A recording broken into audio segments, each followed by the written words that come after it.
Matthew Tkachuk's return brings a massive challenge to the San Jose Sharks.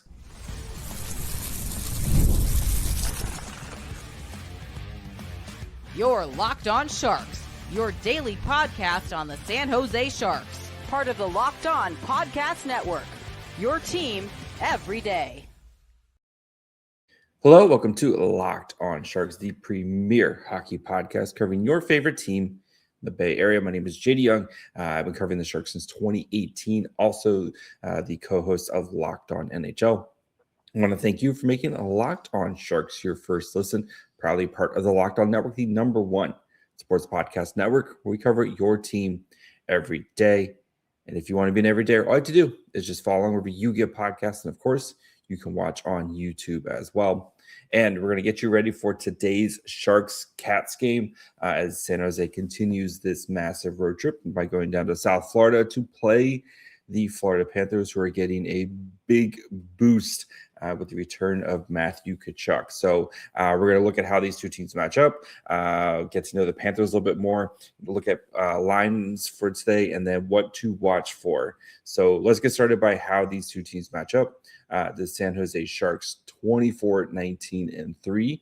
The Florida Panthers are 25-19-3. Sharks 3.11 goals for per game, 16th in the NHL. Panthers 3.04 goals allowed, 19th. 3.55 goals allowed for the Sharks, which is 30th, 3.30, 25th for the Panthers. Power play for the Sharks, 20.4%, 16th. Power play for the Panthers, 18.6, 22nd. PK, 76.9%, 25th for the Sharks, and then 81.9%, 9th for the Panthers. Celebrini leads all stats for 24 goals, 48 assists, and 72 points. And Reinhart leads the Panthers with 24 goals, 23 assists, and 47 total points for the Panthers. How this Panthers team this year? It has been a war of attrition for them, as they have lost a lot of pieces this year, and it's definitely you making three straight Stanley Cup finals, starting to, I think, take its toll as they have dealt with so many injuries this year. But this is a team that does a good job of kind of still they've been having to play a more defensively sound type of game where they still want to prevent you from doing stuff. And the goaltending actually kind of has really let them down this year. So this is a team that does struggle to score, but you might be able to take advantage of your high quality chances against the Panthers. So as for the Panthers, the way they line up, Listerine, Lundell, Reinhart, Verhaeghe, Bennett, Greer, Samiskevich, Rodriguez, Tkachuk, Vilmanis, Schwint, and Boquist. Defensively, Forsling, Ekblad, Mikola, Balinskis, Bjornfoot, and Petrie, with Bobrovsky in net. And then for the Sharks, so it's going to be Graf, Celebrini, Smith, Eklund, Wenberg, Toffoli, Regenda, Misa-Chernyshov, Goodrow, Osotrik, Reeves for the forward group, Orlov, Klingberg, Ferraro, Liljegren, Dickinson, Desharnais, and then Nedeljkovic will get the net for San Jose tonight. So I think for this game, the first thing is dealing with the emotional return and the emotional kind of high for the Panthers of Matthew Tkachuk return, right?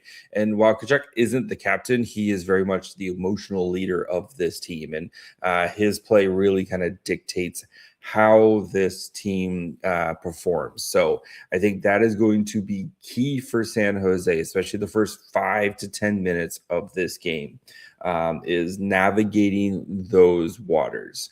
So you expect this Panthers team to be kind of amped up. We know they can be a very physical and play to the edge type of team.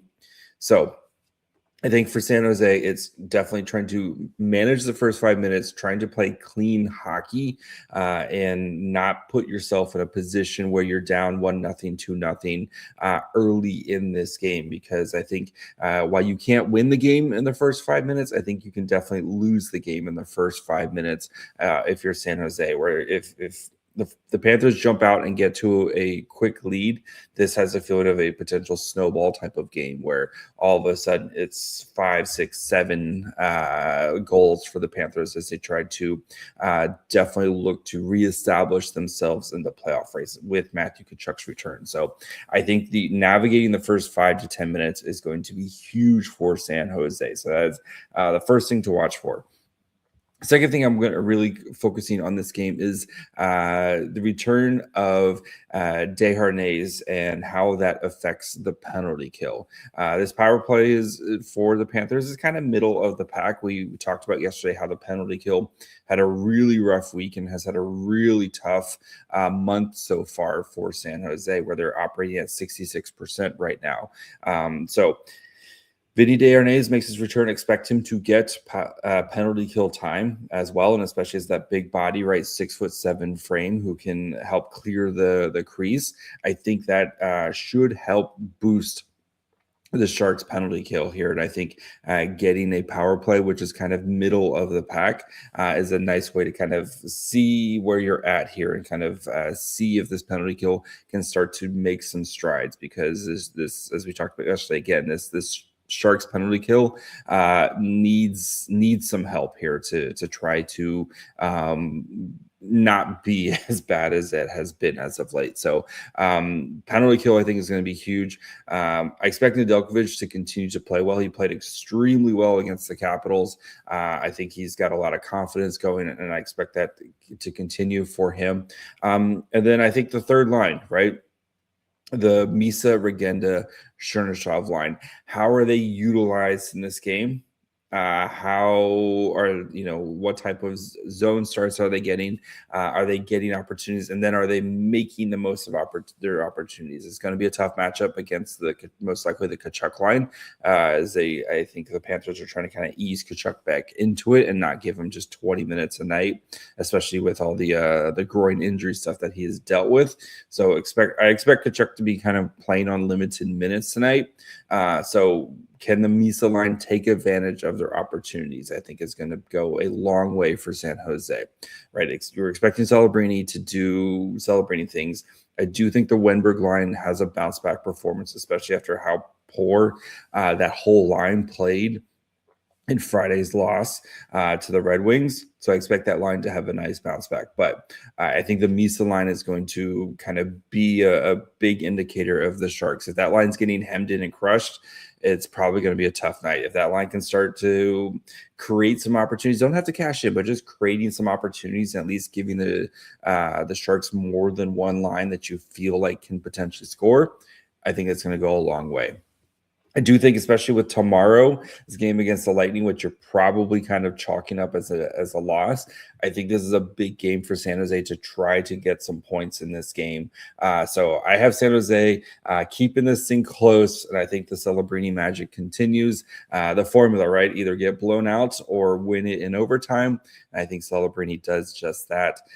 Put me down for a 5-4 really fun game between the Sharks and the Panthers. Where I think San Jose, they keep up with Florida, but I think Celebrini does something special in overtime, as he always does. So we'll break down this game this evening on your next episode of Locked On Sharks. Of course, wherever you get podcasts, and you can watch on YouTube as well. Follow the show on Twitter, Facebook, Instagram, and on TikTok at Locked On Sharks. Follow me on Twitter and Blue Sky at My Fry Hole. Till tonight, bye, friends.